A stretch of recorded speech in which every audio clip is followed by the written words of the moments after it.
That's a good cup of joe. Thank you, sir. You're welcome. You're not drinking anything. Okay. Welcome in, everyone, again to another preview episode here at Titans Tube.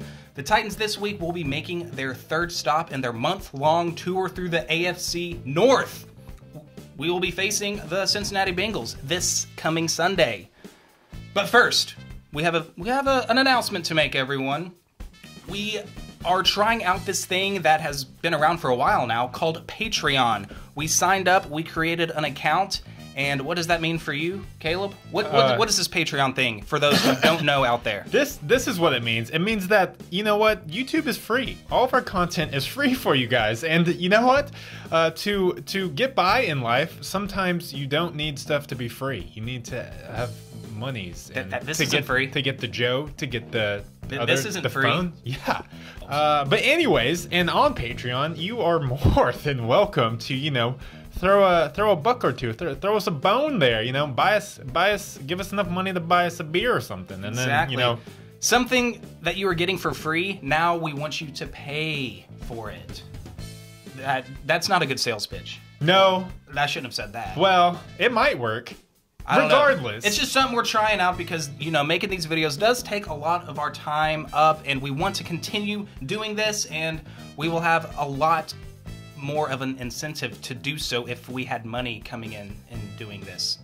I mean, sorry to sound so greedy, but that's the way the world works. I mean, but think about the possibilities we could work with if we just had people donating millions. So yeah, so if you know, slightly, moderately enjoy watching the videos every week, you know, go scrounge around in your couch cushions, pull out $1, and, you know, maybe flip it our way. And then maybe if every single one of our subscribers were to give us $1 per month, you know, we could actually start making some more content, and that would be awesome. And then we could do this more. And I think it might be time to actually get into the breakdown. Have we talked enough about us getting money from the good people out there? Yeah, let me say one more thing. Please give us money.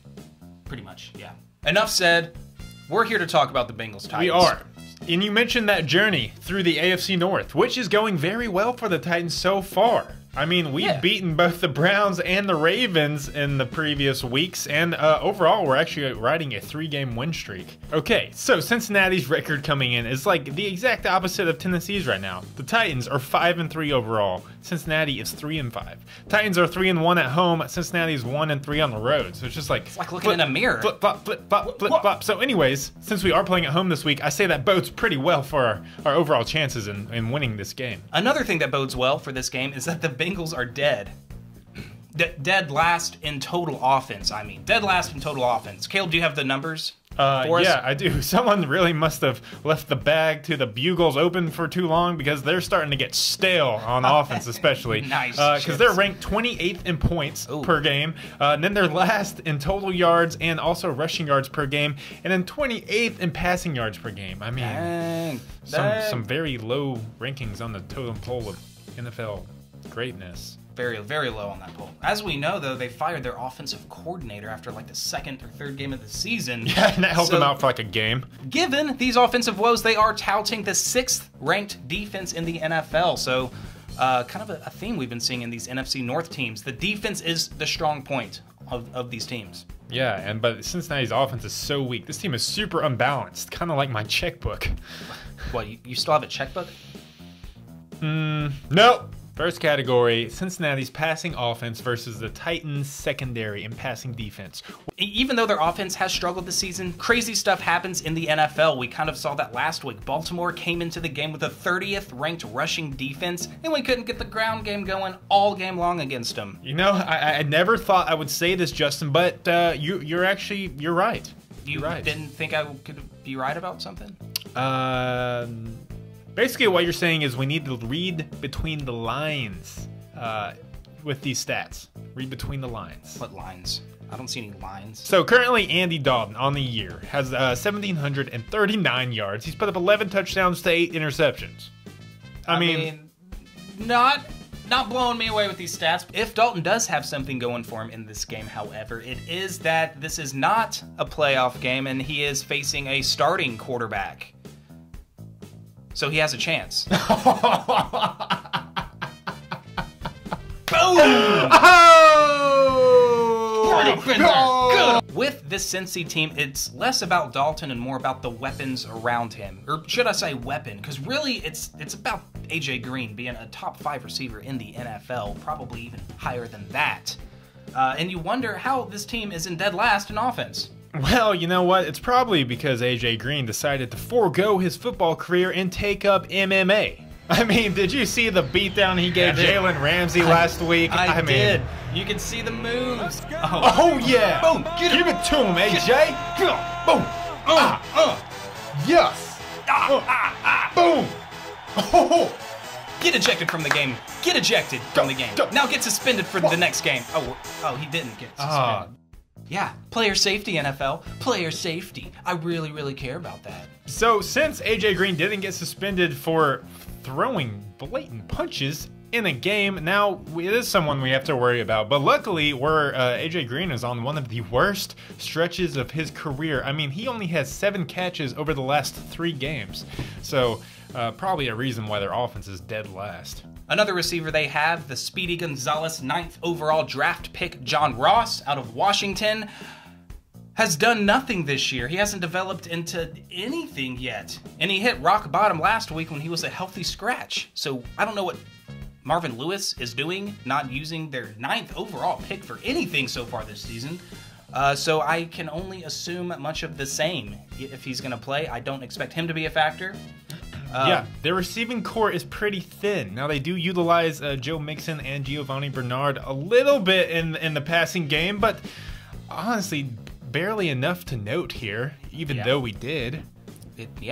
That's part of the job. And Tyler Eifert, not going to be on the field. Their star tight end is out for the season? Or just out for the season, I believe out for the season. He hasn't played like all year, so... lots of injuries, lots of players that haven't developed so far this year on the Bengals offense. They've got some other players. They've got Brandon LaFell who can make some plays and other guys here and there. But looking at the Titans secondary and then the improved overall pass defense that we've seen, notably Kevin Byard leading the way with 5 interceptions in his last 2 games. I really don't think it's much of a contest. AJ Green could be a difference maker, but overall, I think I would give the Titans this advantage. What do you know? Titans get a check mark at the pass defense category. Oh, baby. We made it. We made it. We have officially made it, folks. Moving on to our passing attack versus the Cincinnati secondary. All right. This is it's going to be a tough one. Is it? A tougher matchup. Well, let's find out. First off, Titans get to welcome back our number 6 overall pick from years past out of West Virginia, Mr. Pac-Man Jones, who surprisingly, after having a very tumultuous first few years in the NFL, both on and off the field, has carved out a pretty nice career for himself. Yeah, still here. He's one of the oldest defensive backs playing in the league still. Come on, Pac-Man. You could have been doing it for us if you weren't spitting in strippers' faces and getting into scuffles and just being an overall jerk. Also, Pac-Man, with the amount of money you threw at the strippers that one time, throw a few bones to our Patreon account. Yeah, why not? I mean, I would take half the amount you gave those strippers, honestly. Let's start there, just half. We would take less money than what strippers earn. Yeah. It's pretty much says how much we need money. And I'm not saying that if you give me that money, I'll strip for you. I'm just saying that I would appreciate the money. You shouldn't have said that. I think people were counting on that. Dang it. Okay. But with him, they have another longtime veteran, a solid guy in Dre Kirkpatrick. And they have William Jackson, the number 3rd version of William Jackson, the 3rd. Combined with those guys all together, they formulate the 5th-ranked passing defense in the league. They're getting it done against teams in most games. Well, I mean, if you got 3 William Jacksons on your team, that's... Or no, he was just the 3rd one. Oh, he was named after his father, who was named after. So not the 3rd one on the team. Right. Oh, I always thought when I saw people with, like, you know, the 3rd, that there was actually 4 of them, 4 of that person. Let's talk about the Titans here. Last week, we got to welcome back Corey Don't touch my hamstring, Davis, to the tune of 2 catches for 28 yards. Don't those stats just blow you away? One of those being an absolute beauty toe tapping on the sidelines. He's looking good doing it. So, and I'm expecting to see his production increase week to week as he gets more into the rhythm of the offense. How was your cup of joe, sir? Are you? Man, I'm ready to do this episode. Okay, well, good. We're halfway through, so it's about time you're ready. Yikes. Okay. And overall, the Titans' passing offense seems to be catching some waves at the right time.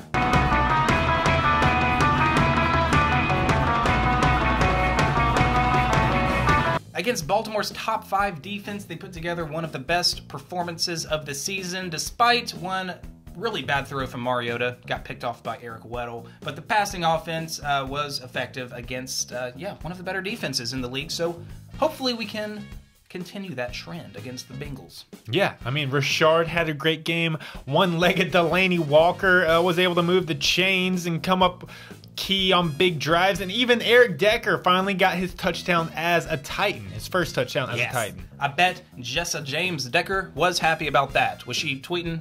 If she's not happy about that, give her my number. I know something that can make her happy, if you know what I'm talking about. Like a nice dinner date or something? No, I was going to just make her a cup of joe. Oh. That seemed to make you pretty happy. I mean, I'm pretty happy right now, so that's good. That's really nice of you. Even with how well they played last year, it's going to be another tough challenge for them this week, especially if the run game struggles like it did the previous few weeks. I mean, I dare say this matchup might be a push, and that's kind of being really optimistic about the Titans' passing game. On to the Cincinnati running game versus our front seven and run-stopping ability of our defense. What Cincinnati running game? Oh, man. Oh, another burn. But, Justin, you are kind of right. As we aforementioned, side note, I love that term, aforementioned. Prime. Aforementioned. Got the word af. They are last in the league in rushing yards per game. Maybe they should give Joe Mixon the ball more?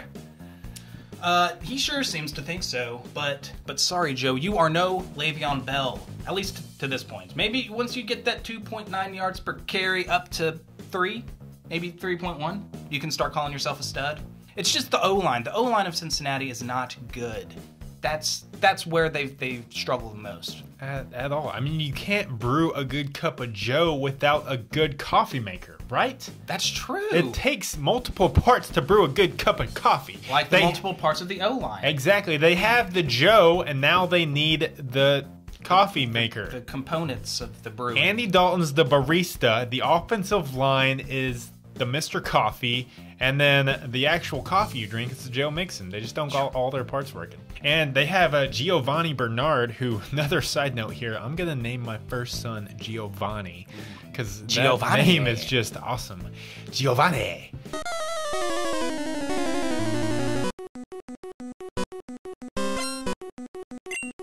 But he pretty much seems to be mostly forgotten about in this offense. Well, let's be honest. This whole offense has kind of been forgotten about. What are we talking about? Whose offense? Look, the Titans have been pretty solid in run support all year, and I don't see that trend bucking this game against this league worst rushing attack. So I think the Titans get the edge here.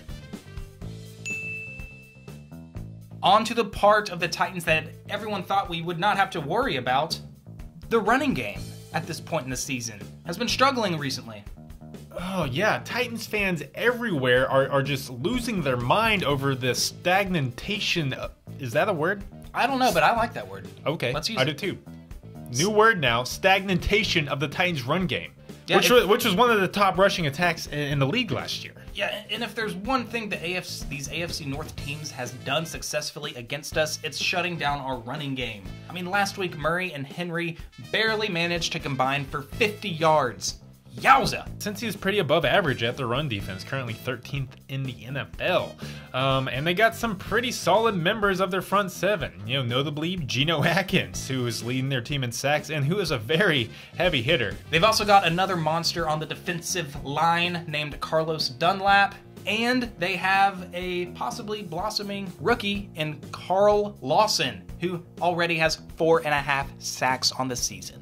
going against these Bengals, this front seven, and considering how we have struggled in running the football the past few games, dare we give the edge here to Cincinnati?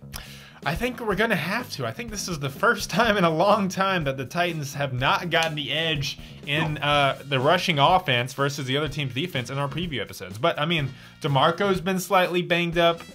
So, man, they're going to have to show us something if they want to start getting the edges back. Well, here we are, very last category, special teams, eh? Special teams. What does Cincy have? I do know that they gave up a punt return against the Jaguars last week, so that's good news right off the bat for us. Very good, very good. More good news is that they've only kicked 8 field goals on the year. So their offense is struggling even to just get into field goal range. As far as the return game goes, they have Alex Erickson as their return man, but he has yet to break one for a TD. The same could be said about the Titans and Adoree Jackson, but man, oh man, I just still have that feeling every time he touches the ball, it could go the distance. He's still at one of the tops in the league in punt return average, so he's still getting it done. Waiting on that first touchdown though, but Bengals don't have one either. We've also got probably the best punter in the league, at least at this very moment. He's playing the best punting. Punting? He's playing the best punt. He's top punter.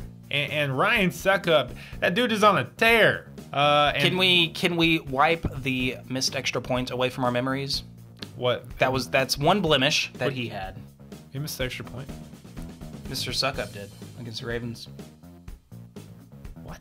I don't remember that. So you did wipe it from me. Yeah, I did. Nice, dude. How do you do that? Drugs. Special teams, Titans should have the advantage.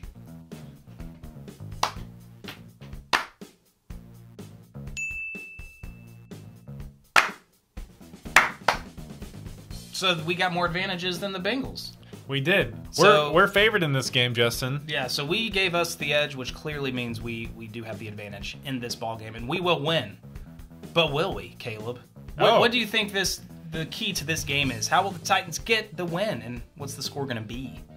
This one, I think, is a little bit harder for me. And I think I'm going to go with a similar key I had last week against Baltimore, and that's we got to get pressure on Andy Dalton. With how bad that offensive line is, I think if we get some pressure on him, which we still haven't seen that pass rush come along, but I think if we get some, this will be the game to do it. I say that every week.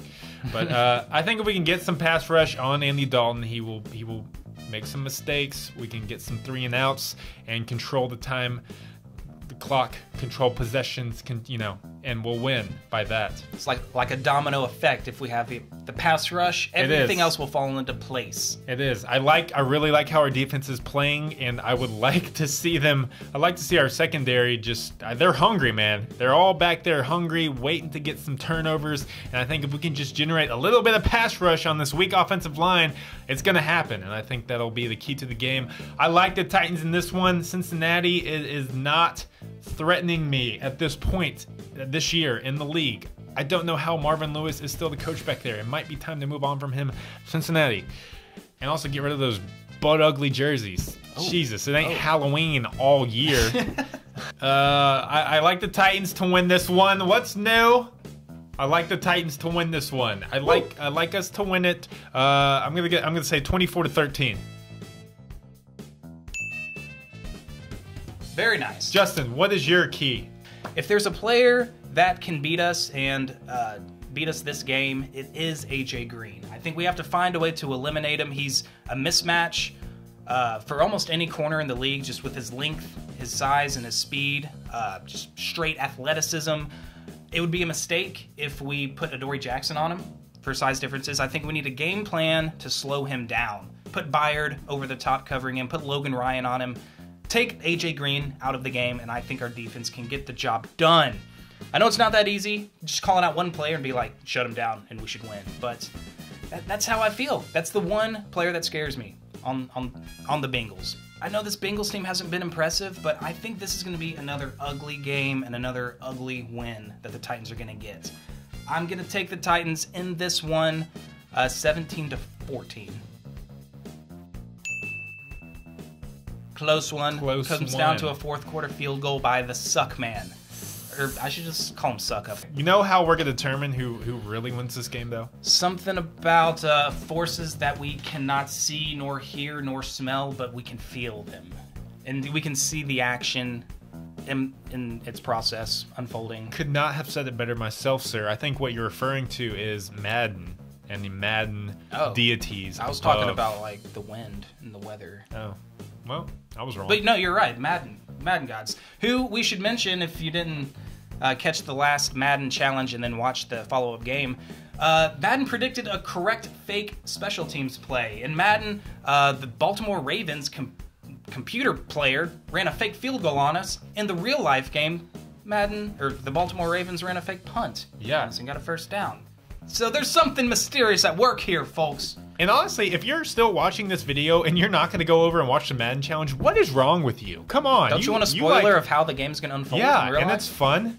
I mean, like, we're playing video games and having fun, and you want to watch that. And we really want to try to play a Titans player at some point. So if you play for the Titans out there and you're watching this video, hit us up so we can challenge you in Madden, because it would be fun, and we probably would get embarrassed by them because we're not very good. Let's play this game. Let's do it. Also, don't give us money. Give us money, Patreon. Give us money. Click the link below. Look, $1,000. Ooh, click that link and then look at all of our social media stuff that you aren't following us on yet, which you should be. Look, there it is, popping up right now. Dancing Bear. Boom. Dancing Bear. He's hot. We don't have a name for him yet, but look at that Twitter and stuff. Yeah, look at how he's dancing too. Follow He's it. got some moves. Yeah, that dude is sexy. I liked it. You were like FedEx right there. Just making sure it's on time at the doorstep. How? Where are you going? With this Cincy team.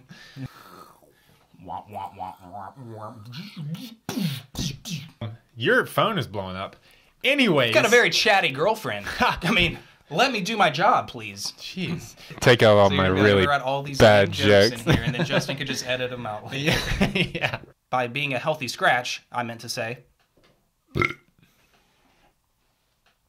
I failed. I failed miserably. You failed. You just go Great. boom and it goes. Kind of takes a dump in the cup.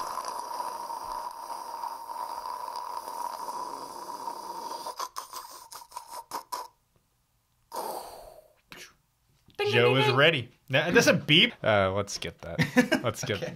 Let's skip this. All right. You're just okay. Next part of the game. Whoa! Hold up, wifey. A booty call. Is it has there or have?